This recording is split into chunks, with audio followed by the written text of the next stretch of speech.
আসসালামু আলাইকুম, সবাইকে হ্যাপি নিউ ইয়ার। ২০২৪ সালকে বিদায় দিয়ে আমরা ২০২৫ সালে পদার্পণ করলাম। আর অবশ্যই আশা করি ২০২৫ সালটা আমাদের খুব ভালো যাবে। এই উপলক্ষে আমরা একটা ছোটোখাটো আয়োজন করেছিলাম আমাদের ফুফাতো ভাই-বোন, তাদের বাচ্চা-কাচ্চা নিয়ে।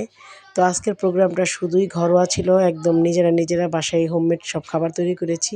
আর সবাই কিছু স্মৃতি রেখে দিলাম একসাথে কিছু ফটোশ্যুট করে।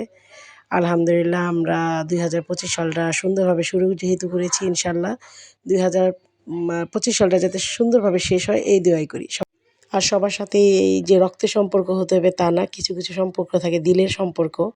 তো আমাদের ফুফাতো বোনদের সাথেও আমার মানে আত্মার একটা দিলের সম্পর্ক আছে। তারা কিন্তু আমার আপন ফুপু বা আপন ফুফাতো বোন না, কিন্তু আপনের চাইতেও কম না।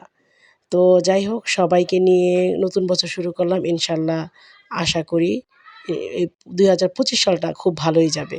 তো সবাই ভালো থাকবেন। আল্লাহ হাফেজ।